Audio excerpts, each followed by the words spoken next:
Fala pessoal, tudo bem com vocês? Meu nome é Francisco de Assis Júnior, sou cirurgião dentista e o que eu quero falar com vocês hoje é sobre a sífilis. A sífilis é uma infecção sexualmente transmissível, ela é transmitida por uma bactéria chamada Treponema pallidum.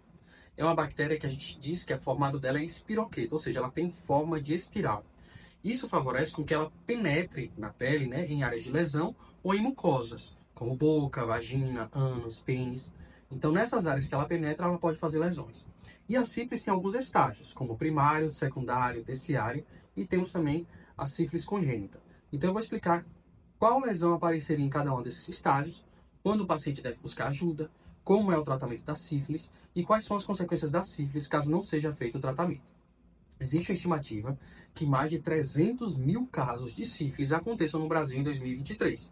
Ou seja, existe muita gente se infectando pela sífilis, então vamos para as informações para que vocês tenham segurança na prática de sexo oral, que sexo é vida, é prazeroso, é benéfico, mas tem que ser feito com cuidado e responsabilidade, tá certo? Antes disso, eu vou pedir para você se inscrever no meu canal para que você não perca nenhum conteúdo. Curte esse vídeo se você acha que é um vídeo relevante, interessante, que mais pessoas têm que saber desse assunto. E agora, vamos às informações. Pois bem, gente, as estimativas mostram que mais de 300 mil pessoas vão se infectar pela sífilis no Brasil em 2023. Ou seja, é uma epidemia, né? E a sífilis, ela é uma doença transmitida por uma bactéria chamada Treponema pallidum. Essa bactéria, gente, ela não resiste a ambientes secos. Por isso que normalmente ela pode ser transmitida somente pelo contato sexual, seja contato com mucosas que estão lubrificadas, ou pelo contato mãe para feto, certo? Que a gente chama de transmissão vertical. Então, nessas situações, a sífilis pode ser transmitida, mas ela é um micro-organismo que não resiste muito tempo em ambientes secos. O único animal que nós encontramos sífilis foi o ser humano. O ser humano é o único reservatório para a bactéria Treponema pallidum, ou seja, só encontramos sífilis nos seres humanos. E a sífilis, gente, como eu já falei para vocês, já é transmitida pelo sexo. Então, o atrito durante o contato sexual pode favorecer que a bactéria Treponema pallidum, que tem um formato de espiral, que vocês vão ver aqui, um formato de espiroqueta, ela penetre em áreas que possam favorecer essa penetração. Então, pode ser áreas de lesão, áreas de mucosa, áreas de atrito.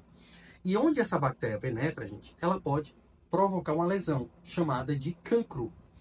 Essa lesão, ela pode aparecer de 3 dias a 9, 10, 3 semanas desde a infecção. Então, essa lesão do cancro, que vocês vão mostrar aqui, então essa lesão ela vai ter uma estrutura semelhante a uma afta. O que seria uma afta? Uma afta é uma ulceração.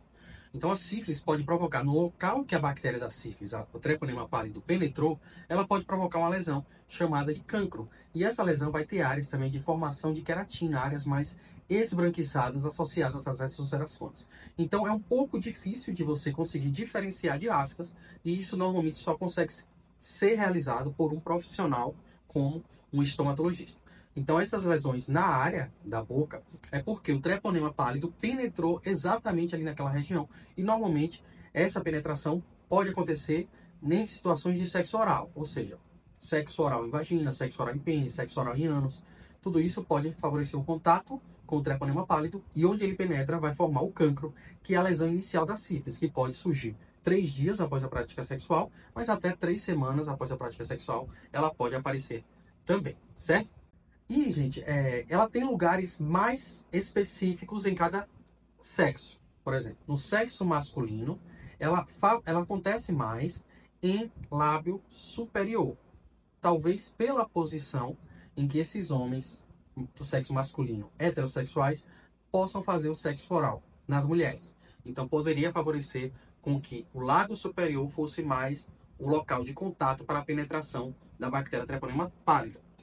Em mulheres heterossexuais que fazem sexo oral em homens, normalmente o lábio inferior pode ser o mais acometido, justamente pela prática sexual, pela posição que a mulher vai estar nesse momento. Mas a gente não pode se fixar somente ao sexo masculino e ao sexo feminino, pensando que todo mundo é heterossexual, porque a gente sabe que existem variações da sexualidade, como bissexuais, homossexuais. Então, normalmente, pessoas que fazem sexo oral em pênis podem ter as lesões com mais frequência no lábio inferior. Pessoas que fazem sexo oral em vagina podem ter as lesões com mais frequência em lábio superior. Pessoas que fazem sexo oral em anos podem ter as lesões com mais frequência em língua. As lesões também podem aparecer em outras áreas, gente, como o céu da boca, como amígdalas, língua, como eu já falei para vocês, certo? Então ela normalmente inicia com o cancro, que é conhecida como sífilis primária. Qual seria o problema, gente, da sífilis primária? É porque ela vai desaparecer. Então esse cancro aparece, essa lesão, e normalmente ela tem uma característica ímpar, porque ela não é dolorosa. Então você vê uma úlcera que teria uma característica um pouco feia, que só de você olhar você imagina que a pessoa esteja sentindo dor, e no entanto ela não é dolorosa. Então isso pode fazer você suspeitar de outra lesão que não as aftas, porque a gente sabe que as aftas, gente, são muito dolorosas, certo? Então esse cancro aparece e ele pode desaparecer em 8 a 10 dias. E quando ele desaparece, o paciente acha que está curado. É aí que pode surgir as lesões da sífilis secundária, que é o próximo estágio da sífilis quando ela não foi tratada. Quando a sífilis primária não foi tratada, ela pode se transformar na sífilis secundária, digamos que pode surgir após mais ou menos 90 dias após o contato da sífilis primária. E na sífilis secundária, ela já vai ter outras apresentações, certo? Ela tem apresentações na boca, né? Apresentações que são semelhantes a lesões pelo vírus HPV chamadas de papiloma. E elas também têm lesões na língua em formato nodular que são conhecidas como condiloma lata. Essas lesões em formato nodular, que todas que eu vou estar falando para vocês, que eu vou mostrar para vocês, certo? Elas têm um formato até semelhante em algumas áreas, se for lá nas áreas posteriores da língua, às papilas circunvaladas da língua. Então essas lesões são características da sífilis secundária e são chamadas de condiloma lata, certo? A gente também vai perceber placas esbranquiçadas, placas mucosas esbranquiçadas e projetadas dessa sífilis, né? Que também são características de sífilis secundárias. Aliado a isso, o paciente pode ter lesões em outras partes do corpo. Dessa vez não vai ser limitada à boca.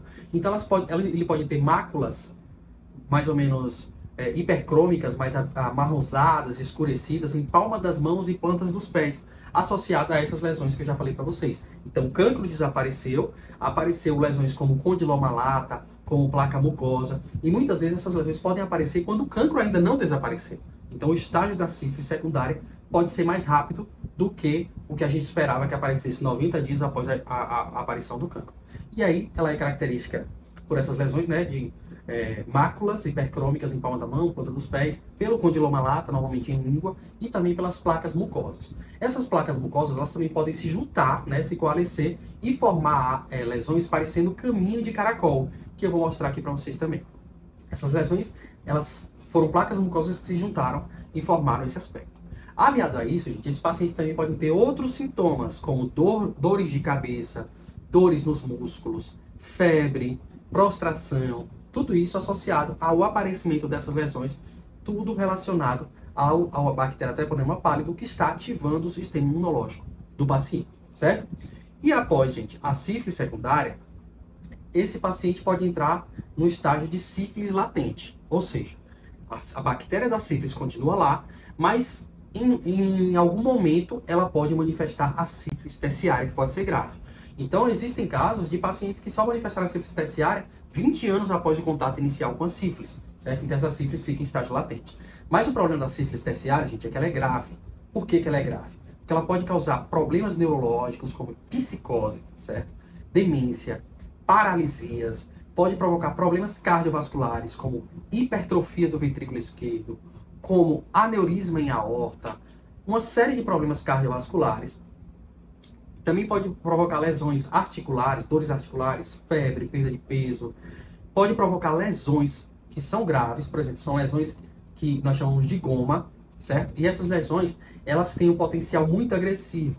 Então, elas destroem os tecidos onde elas aparecem, provocando necrose. Então, quando aparece em palato, que é o céu da boca, esse goma pode provocar necrose nos tecidos, inclusive fazer uma comunicação buco-nasal, ou seja, a boca se comunica com o nariz. Isso pode agravar o quadro do paciente, porque quando ele vai se alimentar ou ingerir líquidos, esses alimentos, esses líquidos podem ir para a cavidade nasal e esse paciente aspirar e levar para os pulmões. Isso pode favorecer infecções pulmonares, como pneumonias, certo?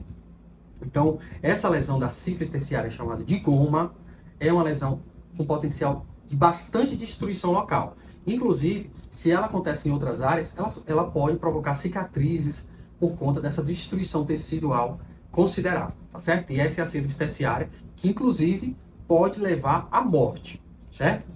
Em mulheres gestantes que são diagnosticadas com sífilis, elas podem passar essa bactéria, Treponema pálido, para os fetos, para os seus filhos.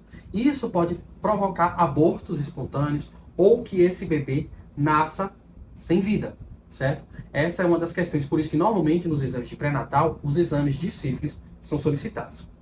Quando uma mulher grávida infecta seu bebê com a sífilis e esse bebê nasce, ele pode ter a característica da sífilis congênita, que são o que a gente chama de dente de Hutchinson ou dentes em amora, dentes em chave de fenda, que são um formato característico nesses dentes provocados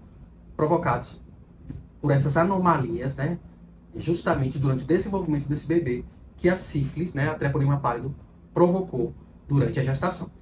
Além disso, gente, essa sífilis congênita pode provocar outras lesões do bebê.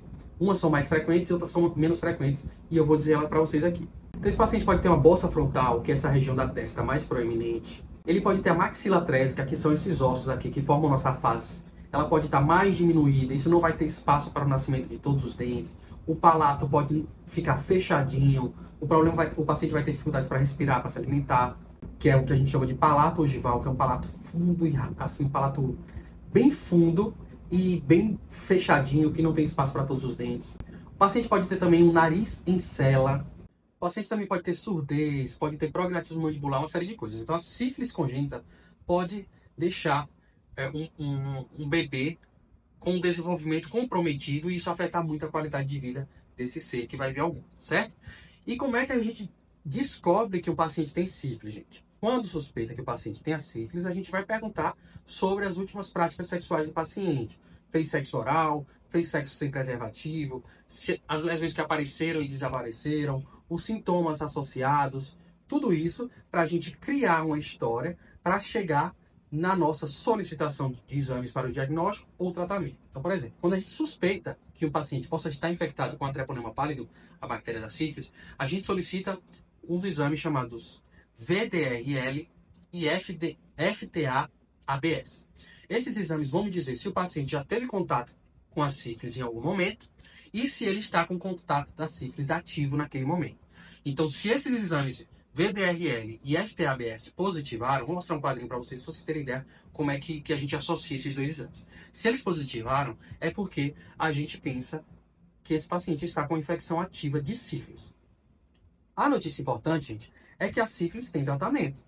Após o diagnóstico, a gente pode fazer o tratamento dessa sífilis utilizando antibióticos. O principal antibiótico utilizado é a famosa benzetacina, penicilina G-benzatina, certo? Então a gente aplica essa injeção intramuscular nos pacientes, dependendo de qual estágio da sífilis se esteja, ou outros fatores associados, como a titulação que foi encontrado as bactérias da sífilis, pode ser feita em uma aplicação somente ou até 3 aplicações da penicilina G-benzatina, que é a benzetacina.